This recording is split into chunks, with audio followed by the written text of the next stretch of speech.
हर हर महादेव, श्री शिवाय नमस्तुभ्यम। तो आप सबको सावन मास की बहुत सारी शुभकामनाएं।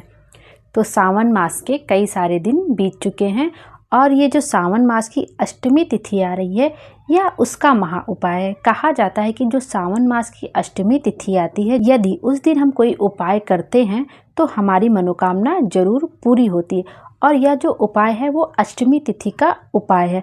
यह उपाय वह लोग कर सकते हैं जिनके घर में कोई शराब पीता हो या गंदी आचरण करता हो या वह गलत संगत में पड़ गया हो, माता पिता की बात बिल्कुल ना सुनता हो, मतलब उसकी आदतें बहुत ज़्यादा बिगड़ गई हो और उसकी संगति बहुत ख़राब हो गई।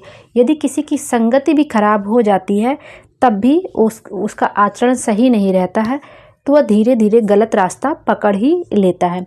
अपने बच्चे को आपको गलत संगत से बचाना है तब आप यह उपाय कर सकते हैं। यदि आपका बच्चा आपकी बात नहीं मान रहा है, सुन नहीं रहा है, मतलब किसी गंदे व्यक्ति के साथ उसका उठना बैठना हो रहा है, तब आप यह उपाय कर सकते हैं अपने बच्चे के लिए, अपने परिवार के लिए। या घर में कोई गलत आदतों में पड़ गया है, जैसे कोई बहुत ज़्यादा शराब पी रहा है या व्यसन में पड़ गया है, तो आप यह उपाय कर सकते हैं। और यह उपाय आपको सावन मास की अष्टमी के दिन ही करना है और यह उपाय केवल अष्टमी तिथि को ही होना चाहिए। यह उपाय करने के लिए हमको इसमें चाहिए 5 बेलपत्र जो कि कहीं से कटी फटी ना हो, और चाहिए हमें 5 बेर के पत्ते। जो बेर होती है, जो खाने वाली बेर होती है, उसके 5 पत्ते चाहिए हमें, और 5 ही समी पत्र चाहिए। 5 बेलपत्र, 5 बेर के पत्ते और 5 समी पत्र।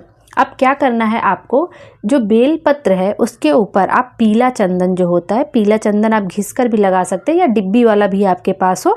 वैसे तो पंडित जी यहाँ तक बताते हैं कि हमेशा जो चंदन वगैरह लगाइए उसको थोड़ा सा घिस के ही लगाइए। जो घिसने वाला चंदन होता है उसका उपयोग हमें करना चाहिए।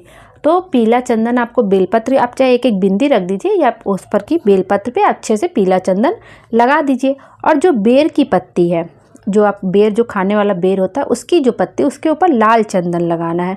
उसके ऊपर लाल चंदन की एक एक बिंदी लगा दीजिए। आप बेलपत्र के ऊपर भी जो पीला चंदन, उसकी भी एक एक बिंदी रख सकते हैं और बेर की पत्ती के ऊपर लाल चंदन की बिंदी आपको रखनी है।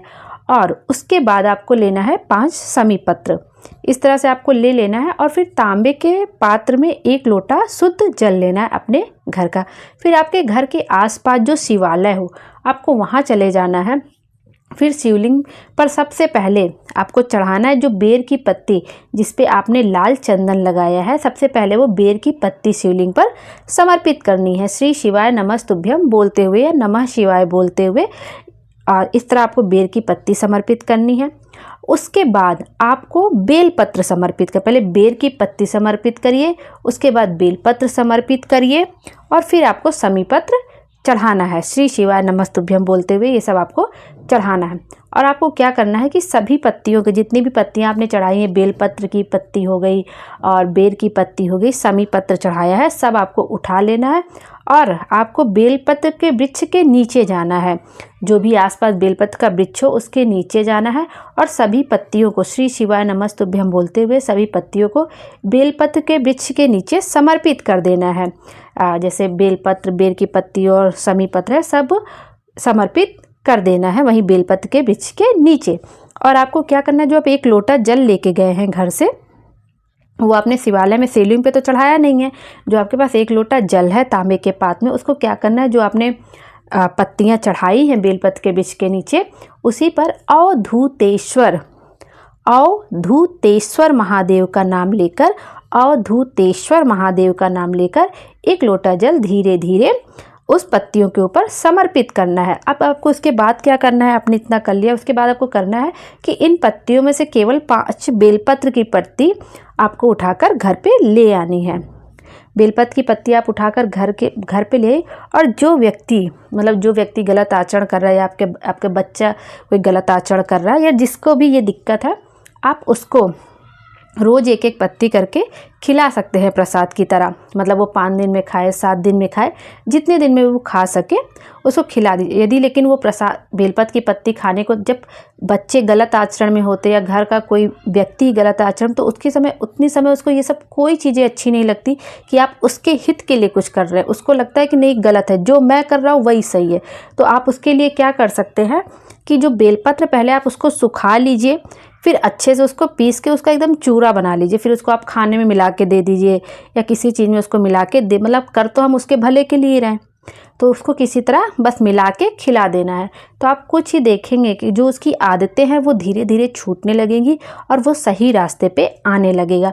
और आप उसके लिए एक काम ये भी कर सकते हैं कि आप उसके लिए उपाय तो कर लीजिए अष्टमी तिथि के दिन, और रोज़ उसके नाम से 1 लोटा जल शिव जी को समर्पित करते रहिए कि उसके ये जो गलत आदतें हैं वो छूट जाए, धीरे धीरे वो उसका वो आचरण बदल ही जाएगा। इस तरह से आपको यह उपाय करना, आपको लाभ अवश्य मिलेगा। अपने बच्चे के लिए, भगवान ना करे किसी के बच्चे के अंदर ऐसे कोई गलत आदतें आए, लेकिन यदि कोई बच्चा भी गलती से अगर गलत रास्ते में पड़ गया है, गलत व्यसन में पड़ गया है, गलत लोगों के साथ आचरण कर रहा है, तो हर माँ का यह कर्तव्य है कि अपने बच्चे के लिए पहले से ही कुछ करे कि जिससे उसका बच्चा और गलत चीज़ों में ना पड़ने पाए। कोई भी माँ यह नहीं चाहती कि उसका बच्चा कभी भी किसी गलत चीज़ में पड़े, क्योंकि एट द एंड तकलीफ़ तो माँ बाप को ही होती है। तो इसलिए हम जिनके भी बच्चे ऐसे रास्ते में या जिनके घर के व्यक्ति, क्योंकि बहुत सारे समाज में ऐसे लोग भी हैं जिनके घर में लोग होते हैं जो शराब पीते हैं, गलत आचरण करते हैं, उसके बाद आके अपने बीवी बच्चों को पीटते हैं। तो ऐसे लोगों के लिए यदि कोई उपाय हो सकता है तो हम लोगों को ज़रूर करना चाहिए कि जिससे उनकी ये आदतें छूट सके और उनका घर परिवार बच सके। तो इस तरह से आपको यह उपाय करना है और आपको सावन मास की अष्टमी तिथि के दिन ही उपाय करना है। भोले बाबा आपकी सारी मनोकामना जरूर पूरी करेंगे। श्री शिवाय नमस्तुभ्यम। हर हर महादेव। भोले बाबा हम सब की मनोकामना पूरी करें और हमारे जीवन को खुशियों से भर दें। Thank you.